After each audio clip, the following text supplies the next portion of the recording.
Rev up your engines!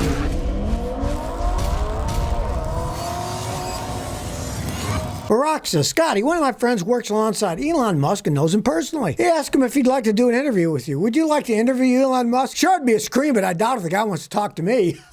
I'm not a fan of electric cars, and that's how he makes his money. I'd love to talk to the guy. I mean, he's obviously a genius. He's been on the wacky side, so am I. I mean, I'm interested in talking to absolutely anybody to see their point of view. But normally, when anybody in the media, like myself, gets to talk to somebody, they always have an agenda. And instead of having an interesting conversation, they try to push some crap out, and they're always hiding from the answer, not answer, like politicians.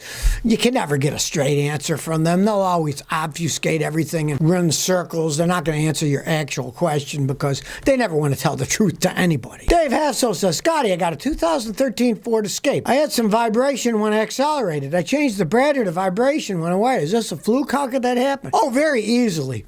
Modern cars, everything is run by computers, and they need power, which is voltage from your battery. Right? If your battery voltage is too low, you won't have enough power to run everything. And when you're accelerating, especially a hard acceleration, which we mechanics call a full load, if everything doesn't work right, yeah, it'll hesitate. But with a new battery, you got all the voltage, away you go. Just like, let's say you got some appliance in your house and it's not working right, and then you give it a whack and all of a sudden it starts working. It's because it's not getting enough electricity because the wires are loose or something. The same thing happens when your battery gets low on voltage. Tom Baldwin says, should I buy a Stanley steamer and a ton of coal? You need more than a ton of coal. Steam engines are extremely inefficient machines. That's one of the reasons they went from steam engine locomotives to diesels. The diesels are so much easier to run and they're so much more efficient than the steam engines were that nobody's going to go back to the steam engines. That's just, you got to stoke them up. They waste most of their energy in heat. They're extremely inefficient machines. So I doubt if we're going to go back to the age of steam engines. They don't have much power, they're large, they weigh a lot, they're expensive to manufacture, so I wouldn't unless you want a toy. TIG says, Scotty, when is it time to condemn a car? Very good question. There's so many variables, though. A lot of it has to do with, is it a crappy make or not? Let's say you got a Chrysler. It's got 120,000 miles, and it seems like it's falling apart. It probably is. Get another one, right? Let's say you got a Toyota Corolla with 129,000 miles. It's barely broken in.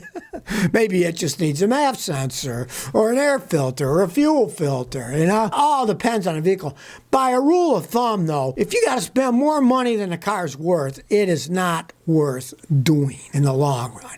Let's say you got a Chevy Impala. Maybe it's got 130,000 miles. The transmission goes out. Are you really going to spend $3,000 to $5,000 to fix it correctly? Probably not. And then you might say, I'll go to a junkyard and get a used transmission. It's probably not too good either. So you don't have such a great choice then. It's a lot of variables, but it basically comes down, you don't want to spend more money than the car's worth. Dave Epsel says, Scotty, I got a code P1450 on my Ford Escape. Could it be a faulty fuel cap, or is it more likely caused by fuel evap canister or evap sensor? Well, it's a good question. I just fixed one the other day, made a video on it. It was a Chevy, but the same thing. And it turns out that it was a minor leak on the top of the gas tank, which is made out of plastic, and it was on a 24-year-old Chevy. I told the guy, live with it.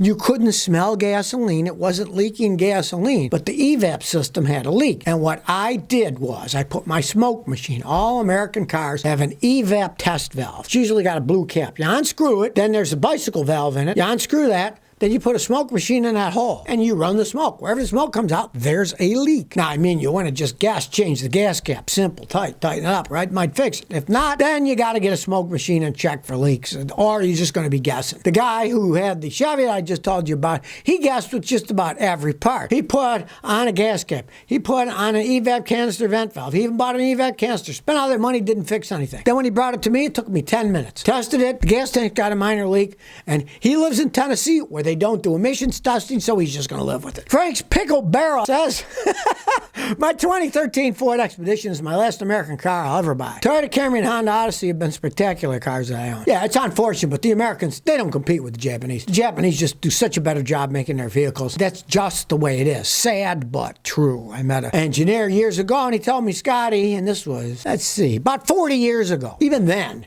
he said, Scotty, the Americans can't compete with the Japanese. They have quality control. They think about what they're going to be doing 5 years, 10 years from now. The Americans, all they care about is the next quarterly statement for the stock to keep the stock market up. So they'll lie, cheat, and steal, tell all kinds of stuff that aren't true just to get the stock price up. So it makes them look better, right? And he said, we can never compete, because he was an American, with the Japanese. And he was right. That was 40 years ago. And it's even worse now. They can't. They make garbage. Now they're trying to push electric cars. And if they start pushing that, I guarantee you, the electric cars will be garbage too, unless Toyota and Honda start making the things. Trucks and More says, Scotty, would you recommend a brand new Toyota Tacoma 2.7 liter four-cylinder? I'm downgrading from a 2013 Ford F-150, and I only need an inline four since I don't tow. They're no longer putting a V6 engine in the Toyota Tacomas. They're putting a four-cylinder turbo or a four-cylinder non-turbo. Get the non-turbo. I mean, it's a Toyota, and the turbo I'm sure will last too, but not as long as a non-turbo. And you said you don't tow, so you don't need that extra horsepower. My son's got a 6-year-old Tacoma four-cylinder non-turbo. It's an automatic transmission. It runs great. Use it all the time. It's perfectly fine. You know, I'd do that if I were you. Damien says, what's your thoughts on a 2023 Land Rover Discovery Sport? Do you think it'll last? That depends. How much money do you have? If you have a lot of money, yes, it might last, and you'll spend a whole bunch of it fixing it as it breaks down. The English stuff is most of the time, but actually it's not even English anymore. Tata.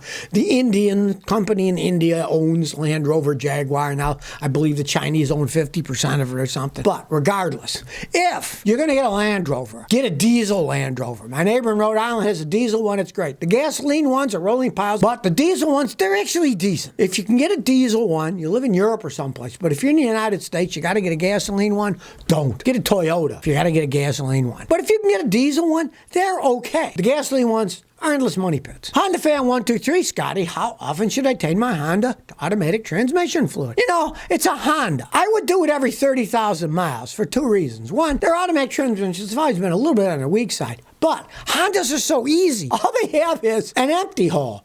You open it up with the Allen key, off it comes. See how much fluid comes out, measure it, and then in the add hole, pour in brand new Honda OEM fluid of the same measurement that came out. It is so easy to do. It's easier than changing your engine oil. It's so easy to do. I do it every 30,000 miles. It's simple to do, and it'll make it last as long as possible. Some cars, there's a 15-step thing. It's a royal pain in the butt. The Hondas, they're pretty easy to change. Hey, Rich said, Scotty, my dad's 2014 Toyota RAV4's paint chip's been spreading by peeling. Toyota had a recall in the past, but they don't have any now when I put the VIN in. What should I do? Well, I'd complain to Toyota, but let's face it, it's a 10-year-old car. They're probably not going to care. What I would do if I were you, I would sand down with light sandpaper all the chip, get it all even, all around, then put a little primer on it, let it dry, then get some good touch-up paint. Watch my videos. Some of these touch-up spray ones are phenomenal. They look really good. And in that case, what you do is, after the primer's dry, then tape around it, and then use a spray can to spray that part. It won't look absolutely perfect, but it'll look pretty good. And the spray is the best. You know, the ones that you get a little brush and you brush it, and they look like crap because, let's face it, your car was not painted with a paintbrush. It was painted with a computer robot that sprayed it on.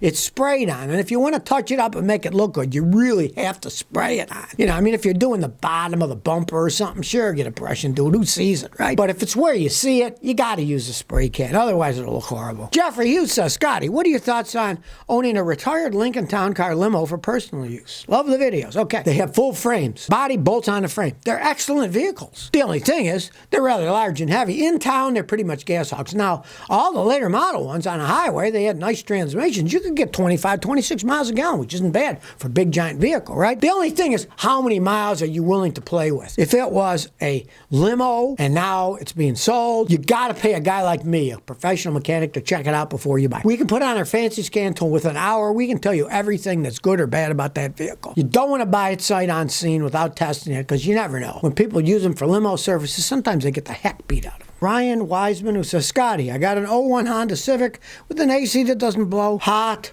or cold. What could be the problem? Okay, well, if it's not blowing at all, you got a problem with the blower system. Most of the time on a Honda that's that old, it's 23 years old, the blower motor goes bad. Sometimes, in the glove box, kick it. If it starts working, you know the motor's going out, right? That's the main thing. You can go to any aftermarket store, AutoZone, whatever. They can sell you a motor that fits on it and unbolt it and bolt it, and it's no big deal. That's usually what goes wrong on the Hondas.